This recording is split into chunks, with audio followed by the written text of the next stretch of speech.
नमस्कार दोस्तों।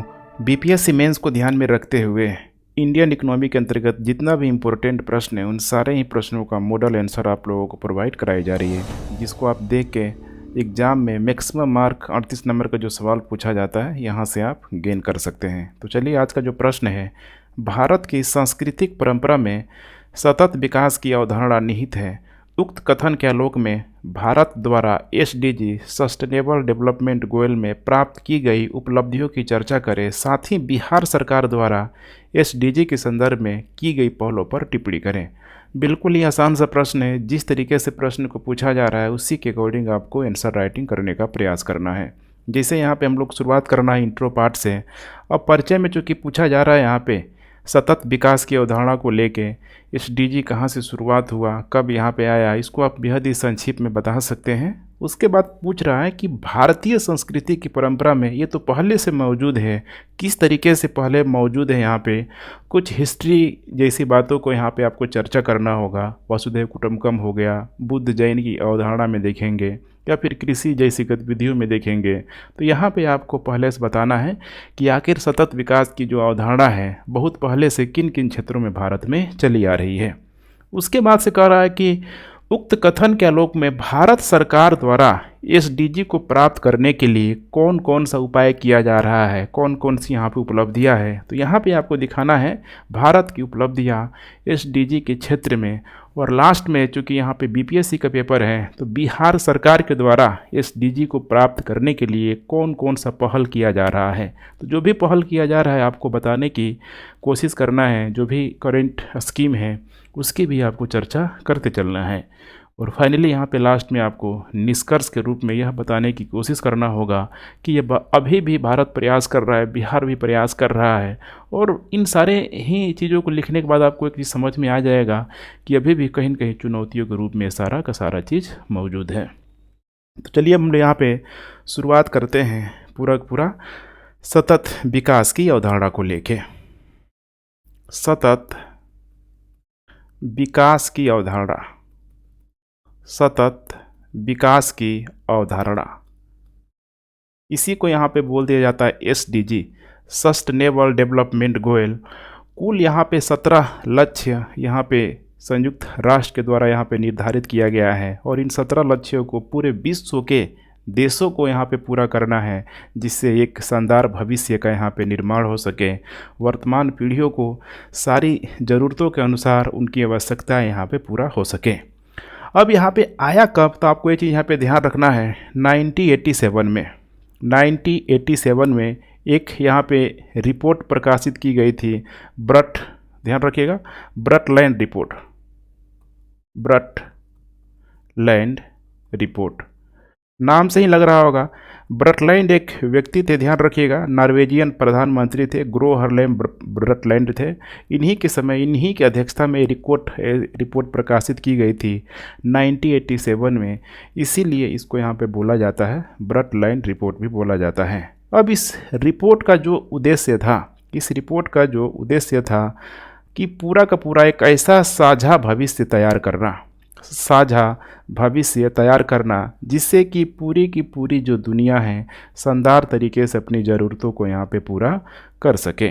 अब यही आपको समझना है कि सतत विकास को लेके अब यहाँ पे इसका जो उद्देश्य बनाया गया कि जैसे वर्तमान पीढ़ी तो अपने ज़रूरत को पूरा वर्तमान पीढ़ी अपनी ज़रूरतों को पूरा करे, लेकिन साथ में भविष्य में आने वाली जो पीढ़ियां हैं उनकी भी यहाँ पे ज़रूरत पूरा हो पाए। इसका मतलब थोड़ा एग्जांपल से समझने का प्रयास कीजिए कि जैसे कोयला ही है, कोयला पूरे विश्व में कहीं भी असीमित कहीं पे भंडार नहीं। एक समय के बाद कोयला यहाँ पे ख़त्म हो जाएगा। तो अब यहाँ पे कोयला ख़त्म हो जाएगा तो आने वाली पीढ़ियाँ क्या उपयोग करेगी, सोचिए। तो उसके लिए या तो बचा के रखा जाए या फिर नवीकरणीय ऊर्जा को पूरी तरीके से बल दिया जाए, ताकि आने वाली जो भी पीढ़ियाँ हैं, जो भी भविष्य है, उनकी भी ज़रूरतें यहाँ पे पूरी तरीके से यहाँ पे पूरी हो पाए। तो वर्तमान पीढ़ियों को ध्यान में रखते हुए आने वाले भविष्य की पीढ़ियों को भी यहाँ पे ज़रूरत को ध्यान में रख के चलना है। अब यहाँ पे आपको बताने की कोशिश करना है कि ये सारा जो चीज़ है भारत में तो बहुत पहले से चला आ रहा है। भारत में बहुत पहले से चला आ रहा है, प्राचीन काल से ही ये परंपरा भारत में मौजूद है। चाहे हम लोग यहाँ पे बात कर ले बौद्ध धर्म में जैसे जियो और जीने दो की परिकल्पना है, उसी तरीके से हम लोग बात कर ले जैन धर्म में इतना अहिंसक गतिविधियां हैं यहाँ पे कि वहाँ पे एक छोटा सा मच्छर आप कीड़े मकोड़े भी मार यहाँ पे नहीं सकते हैं। तो काफ़ी एक प्रबल जो अवधारणा है, ये चीज़ आपको भारत के, ध्यान रखिएगा, सांस्कृतिक परंपरा में ऑलरेडी पहले से यह समाई गई है। ठीक है, तो यहाँ पे आपको परिचय के रूप में इतनी सारी बातों को बता देना है। अब यहाँ पे नेक्स्ट हम लोग आते हैं कि भारतीय सांस्कृतिक एवं सतत विकास की अवधारणा। अब यहाँ पे सतत विकास की जो अवधारणा है भारतीय संस्कृति में किस तरीके से परिलक्षित है, तो इसको इम्पोर्टेंट पॉइंट के माध्यम से आपको बताने की कोशिश करना है। जैसे कि नंबर 1 बात कर ले हम लोग यहाँ पे सर्वोदय की अवधारणा। तो गांधी जी के द्वारा देखिए यहाँ पे सर्वोदय की अवधारणा को यहाँ पे प्रस्तुत किया गया है। और इसका मतलब क्या है यहाँ पे कि सभी का उत्थान अर्थात समाज में मौजूद अंतिम व्यक्ति तक उसको लाभ पहुंचाने की यहाँ पे कोशिश करना। और इसी के साथ साथ अब इस सतत विकास को यहाँ पे आप जोड़ सकते हैं कि इसमें बिल्कुल ही एक समावेशी विकास होना चाहिए। चाहे समाज में मौजूद कोई भी व्यक्ति की सामाजिक स्थिति यहाँ पे कुछ भी हो या फिर उसकी आर्थिक स्थिति कुछ भी हो, सबको यहाँ पे जो सतत विकास की जो अवधारणा है, जो 17 जो लक्ष्य है, उसको प्राप्त करने का यहाँ पे अधिकार मिलना चाहिए। अब यही चीज़ आपको बताने की कोशिश करना है कि ये सारी जो चीज़ें हैं ये बताई जा रही है भारत के संदर्भ में, ये बहुत पहले हजारों वर्षों से भारतीय समाज में परिलक्षित है यहाँ पे। और यही जो है देश की सांस्कृतिक परंपराओं और सांस्कृतिक प्रथाओं और परंपराओं में भी पूरी तरीके से झलकता हुआ हमें दिखाई भी देता है। दूसरा हम लोग बात करें यहाँ पे अहिंसा को लेके, तो इसे भी एक सतत विकास के एक उदाहरण के रूप में आप समझ सकते हैं कि अहिंसा का मतलब क्या है यहाँ पे कि बिना हिंसा का, ध्यान रखिएगा, बिना किसी हिंसा का जो भी मानवीय जो क्रियाएं हैं ये लागू हो सके, ना सिर्फ मनुष्यों के साथ बल्कि पर्यावरण और जानवरों के साथ ही यहाँ पे लागू हो सके। यहाँ पे तो हिंसा पे पूरी तरीके से यह बल देता है। जानवरों के साथ पर्यावरण के साथ सामंजस्य बैठाने की भी ये कोशिश करता है। जैसे इसका एक छोटा सा एग्जाम्पल हम लोग देखने का प्रयास करते हैं कि ठीक है, शाकाहारी प्रथा भारत में आपको अच्छी खासी मात्रा में देखने के लिए मिल जाएंगे। विश्व से कहीं अन्य देशों के कंपेरिजन में भारत में जो शाकाहार जो प्रथा है, खासकर यूरोप जैसे देशों से अगर तुलना करेंगे तो यहाँ पे आपको अधिक देखने के लिए मिलेगी। तो शाकाहारी प्रथा जो प्रचलित है यही तो है ना यहाँ पे कि जानवरों को, पर्यावरण को यहाँ पे नुकसान नहीं पहुँचाना है, अर्थात पर्यावरण के साथ सामंजस्य करके स्थापित करके यहाँ पे चलना है। और ये सारी चीज़ें आज से नहीं चल रही है, देखेंगे तो बुद्ध जैन के समय से चल रही है। अशोक ने भी एक समय के बाद से बहुत अधिक शाकाहार पे बल दिया था। बहुत सारे शासक आए यहाँ पे, उन शासकों के द्वारा ये प्रयास किया गया था। तो ये आपको बताने की कोशिश करना है। तीसरा हम लोग सबसे इम्पोर्टेंट यहाँ पे बात करते हैं वसुधैव कुटुंबकम। ये बहुत इम्पोर्टेंट पॉइंट है कि आज भी भारत पूरे विश्व को एक परिवार यहाँ पे मानता है। और पूरे जब विश्व को एक परिवार मानता है यहाँ पे, तो यहाँ पे परिवार में होता क्या है, तो यहाँ पे सहसहयोग, एक दूसरे की सहयोग करना, पारस्परिक समर्थन की यहाँ पे आवश्यकता पे बल देना, इन सारी ही चीज़ों को यहाँ पे बताया जाता है। तो वसुधैव कुटुंबकम की चर्चा आपको ज़रूर करना है।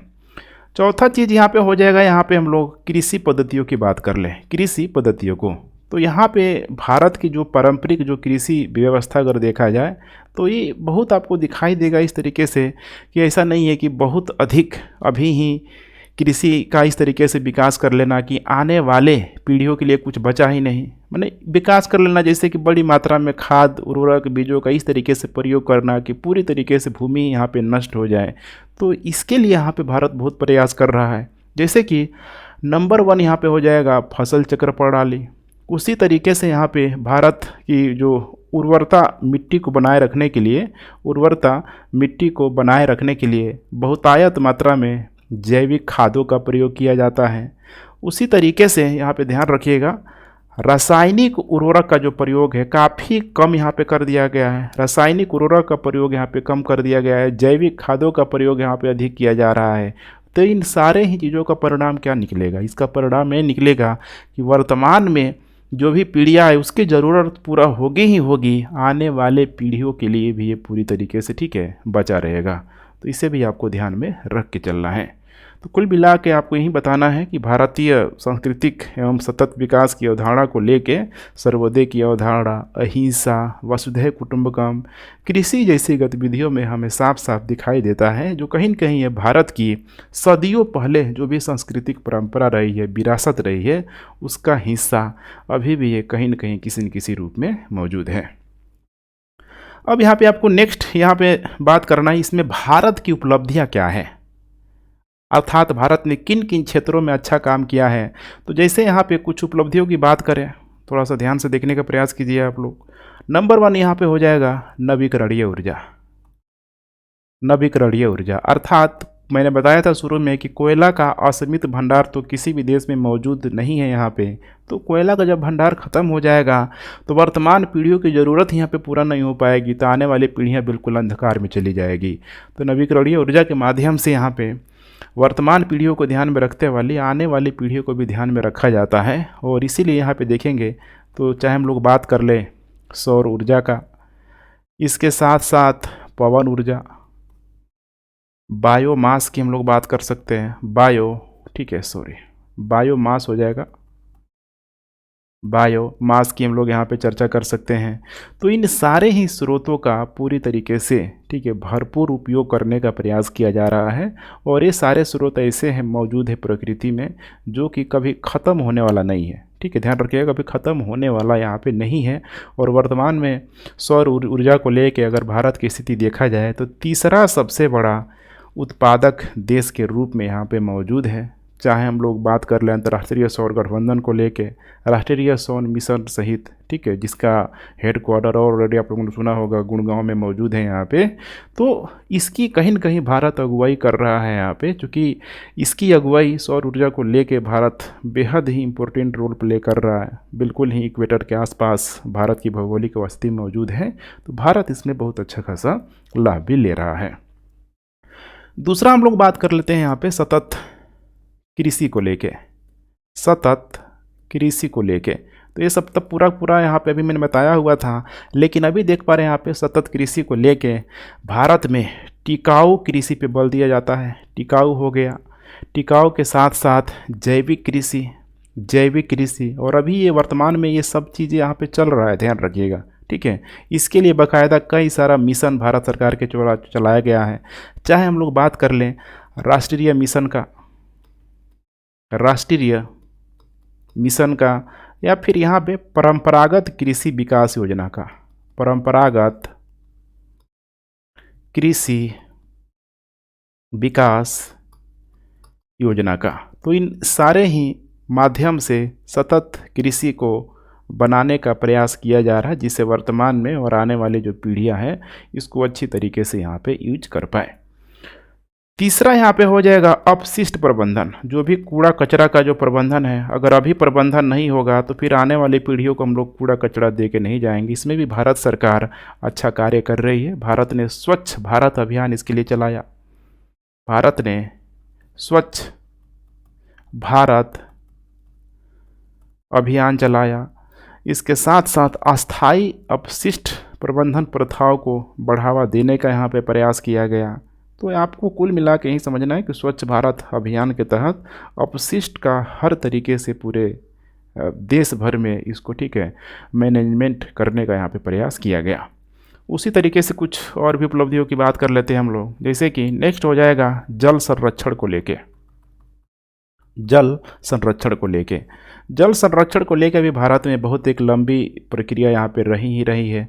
और अभी वर्तमान में भारत सरकार के द्वारा कुछ योजनाओं को चलाया जा रहा है। जैसे कि नंबर 1 हो जाएगा जल शक्ति अभियान। उसके अलावा यहाँ पे हो जाएगा नमामि गंगे परियोजना या फिर कार्यक्रम भी कह सकते हैं यहाँ पे। तो इसके माध्यम से देखिए प्रयास क्या किस में किया जा रहा है, ताकि भूमिगत जल स्तर को कम होने से बचाया जा सके और इसके माध्यम से वाटर का खासकर प्रबंधन संरक्षण किया जा सके, जिसके वजह से नीचे का जो भूमिगत जल स्तर है गिरे है नहीं, और इसका संरक्षण करके वर्तमान पीढ़ियाँ इसकी अच्छे तरीके से ठीक है यूज कर पाए। कई सारा क्षेत्र है, राजस्थान का क्षेत्र है, महाराष्ट्र में लातूर का क्षेत्र आप लोगों ने ज़रूर सुना होगा। इसी तरीके से यहाँ पे जो क्षेत्र है ठीक है बुंदेलखंड का वाला इलाका देखते होंगे कि यहाँ पे पानी की बहुत बड़ी मात्रा में यहाँ पे कमी है। तो ऐसे जगहों पे विशेष ज़रूरत है कि जल संरक्षण का यहाँ पे कार्यक्रम ठीक है चलाया जाए। ठीक वैसे ही यहाँ पे हो जाएगा सतत परिवहन को लेके। सतत परिवहन को लेके अब सतत परिवहन में आपको समझने का प्रयास करना है कि अभी देख पा रहे हैं ना, अभी जो चल रहा है वायु प्रदूषण को ठीक है दूषित करने वाला, वायु प्रदूषण को बढ़ाने वाला, वैसे वाहनों को यहाँ पे हर हाल में हटाने का यहाँ पे प्रयास किया जा रहा है। सतत परिवहन में यहाँ पे ग्रीनरी पे बहुत अधिक यहाँ पे बल दिया जा रहा है, ग्रीनरी पे बल यहाँ पे बहुत दिया जा रहा है ठीक है, जिसमें हो सकता है कि faster adaptation and manufacturing of electric wheels scheme यहाँ पे, जिसको यहाँ पे फेम भी बोला जाता है, फेम को यहाँ पे लाया जा रहा है। फेम का मतलब है यहाँ पे faster adaptation and manufacturing of electrical vehicle. आप लोग यहाँ पे समझ ही गए होंगे यहाँ पे ठीक है कि हर हाल में यहाँ पे क्या किया जा रहा है, तो इलेक्ट्रिकल व्हीकल पे यहाँ पे बल दिया जा रहा है। ग्रीन अर्बन ट्रांसपोर्ट स्कीम भी इसमें शामिल किया गया है, और जितना अधिक हो सके इसके माध्यम से यहाँ पे इलेक्ट्रिक जो भी कार हो गया, इलेक्ट्रिक कार हो गया, बस हो गया, बस के साथ साथ आजकल देख रहे हैं कि जो छोटा जो ई रिक्शा जिसे बोला जाता है वो भी बड़ी मात्रा में चलाया जा रहा है, जिसके वजह से यहाँ पे पर्यावरण प्रदूषण को कम किया जा सके और टिकाऊ परिवहन को बढ़ावा देने की यहाँ पे कोशिश की जा रही है, जिससे वर्तमान पीढ़ी लाभ तो ले ही ले, भविष्य में भी उनको लाभ मिलता रहे आने वाली जो भी पीढ़ियाँ हैं। अब यहाँ पे नेक्स्ट आपको बताने की कोशिश करना है कि बिहार सरकार के द्वारा एसडीजी के संदर्भ में किया गया पहल कौन कौन सा है। तो बिहार सरकार भी इसमें काफ़ी हद तक प्रयास कर रहा है। जैसे कि नंबर 1 हम लोग चर्चा करें तो जलवायु परिवर्तन को लेके, जलवायु परिवर्तन पर ठीक है बिहार सरकार के द्वारा यह जो भी योजना चलाई जा रही है, तो देखिए एक बहुत बड़ा जो पूरे के पूरे जो विश्व है यहाँ पे जलवायु परिवर्तन की मार को झेल ही रहा है, लेकिन इसका जिम्मेदार कौन है? जिम्मेदार भी कहीं न कहीं यहाँ पे मनुष्य ही है। बहुत सारे जो देश हैं यहाँ पे औद्योगिकरण के युग से ही ये जलवायु परिवर्तन बड़ी तेज़ी से यहाँ पे बढ़ा है, जिसकी वजह से पृथ्वी का जो टेम्परेचर यहाँ पे बढ़ रहा है, बहुत सारे ग्लेशियर यहाँ पे पिघल रहे हैं। तो यहाँ पे इसको ठीक करने का प्रयास किया जा रहा है। जब इतने सारे लोगों ने मिल के इसको बर्बाद किया है, तो एक व्यक्ति, एक देश, एक राज्य यहाँ पे ठीक नहीं कर सकता है। सारे ही राज्यों को, सारे ही देशों को, पूरे पूरे विश्व को एक साथ यहाँ पे सामने आके ठीक है लड़ना होगा। बहुत सारा अंतर्राष्ट्रीय मंच भी है यहाँ पे, चूँकि हम लोग बात कर रहे हैं बिहार के संदर्भ में, तो बिहार इसमें यहाँ पे क्या कर रहा है, तो हरियाली मिशन चलाया हुआ है। बिहार हरियाली मिशन चलाया हुआ है। अब इस हरियाली मिशन के तहत देखेंगे ठीक है, तो यहाँ पे हम लोग कई सारे स्कीम की बात कर सकते हैं, जैसे कि जल जीवन हरियाली मिशन, जल जीवन हरियाली मिशन। अब इसके तहत जो भी यहाँ पे उद्देश्य है कि जितना हो सके ग्रीनरी को, हरित आवरण को यहाँ पे बढ़ाना है, जल संसाधनों का संरक्षण करना है, जल संसाधनों का संरक्षण करना है, कृषि पद्धतियों को बढ़ाना है, कृषि पद्धतियों को बढ़ाना है, वनों का जो क्षेत्रफल है, वनों का क्षेत्रफल को यहाँ पे हर हाल में बढ़ाना है, पेड़ लगाने पे बहुत अधिक मात्रा में यहाँ पे बिहार सरकार के द्वारा बल दिया जा रहा है। और अभी फॉरेस्ट्री जो रिपोर्ट आया था उसमें इसी स्कीम का डायरेक्ट जो प्रभाव दिखाई दिया कि बिहार में वनों के क्षेत्रफल में लगातार क्या हो रही है, वृद्धि हो रही है। तो बिहार सरकार भी अपने तरीके से भरपूर कोशिश कर रहा है। दूसरे हम लोग बात करें यहाँ पे स्वच्छ बिहार मिशन को लेके, स्वच्छ बिहार मिशन को लेके। और एक चीज़ आप लोग गौर से ध्यान देखेंगे तो जो यहाँ पे केंद्र सरकार के द्वारा जो योजनाएं चलाई जा रही है, कहीं ना कहीं देखेंगे तो उसी का जो अंग है राज्य सरकार भी बनते हैं। और इसमें आप सब देख रहे हैं स्वच्छ बिहार मिशन। तो यहाँ पे इस मिशन का जो लक्ष्य था 2022 तक, ठीक है, स्वच्छ और खुले में शौच मुक्त बनाना, स्वच्छ और खुले में शौच मुक्त बनाना, जो कि अभी भी बहुत बड़ी समस्या का कारण है बिहार में। और यही तो है, इसको देखेंगे सतत विकास अवधारणा में SDG 6 में यही बातें यहाँ पे दिया गया है, ठीक है। वाटर एंड सैनिटेशन का पूरा इसमें, ठीक है, बात यहाँ पे किया गया है, क्लीन वाटर एंड सैनिटेशन का बात किया गया है। तो इसके माध्यम से बिहार एक अच्छा प्रयास करता हुआ नज़र आ रहा है। इसके लिए यहाँ पे 7 निश्चय योजना के तहत 7 निश्चय योजना के तहत हर घर नल से जल की व्यवस्था किया गया है। हर घर नल से जल, हर घर नल से जल योजना का व्यवस्थित किया गया ताकि सभी घरों तक स्वच्छ पानी को उपलब्ध कराया जा सके। उसी तरीके से कुछ और स्कीम की बात करना है, जैसे कि यहाँ पे मुख्यमंत्री कन्या उत्थान योजना, मुख्यमंत्री कन्या उत्थान योजना को लेके। अब यहाँ पे आपको समझना है कि मुख्यमंत्री कन्या उत्थान योजना को लेके महिलाओं के सशक्तिकरण पर बल देने का यहाँ पे प्रयास किया जा रहा है। और यही बातें तो किया गया है SDG 5 में, जिसमें जेंडर इक्वालिटी पे यहाँ पे बल दिया गया है। अब इसके तहत बिहार सरकार के द्वारा, ठीक है, यहाँ पे बहुत सारा जो स्कीम चलाया जा रहा है लड़कियों और महिलाओं की स्थिति में सुधार करने के लिए, उसको आपको यहाँ पे बताने की कोशिश करना है, ठीक है। अब यहाँ पे साइकिल योजना को ले सकते हैं। इसके अलावा, ठीक है, कन्या उत्थान योजना देख पा रहे हैं यहाँ पे, बहुत बड़ा योजना है यहाँ पे। इसको कई सारे अलग अलग छोटे छोटे स्कीम में यहाँ पे आप बांट सकते हैं। तो सारा सारा यहाँ पे मुख्य जो चीज़ है मैंने यहाँ पे मेंशन कर दिया है। तो यहाँ पे लैंगिक समानता की बात करता है।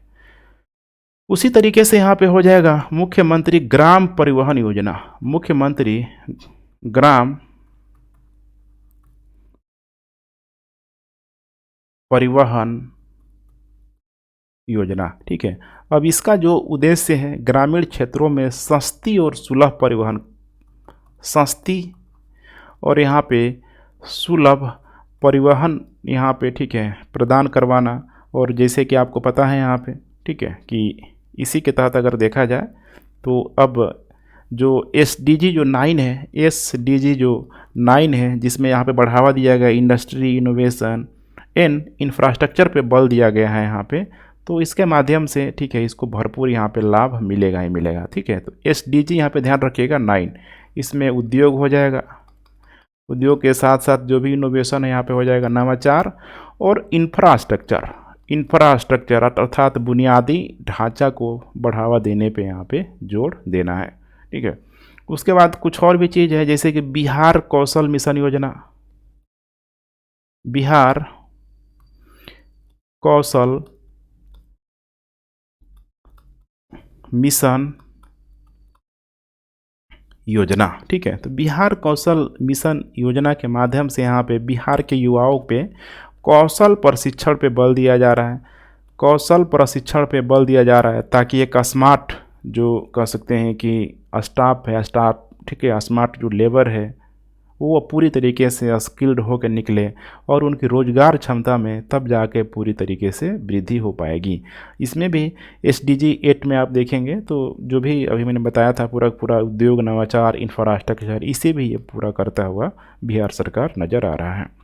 फाइनली आपको यहाँ पे निष्कर्ष के रूप में बताने की कोशिश करना है कि देखिए ये जो प्रयास है, जितना जो प्रयास है भारतीय संस्कृति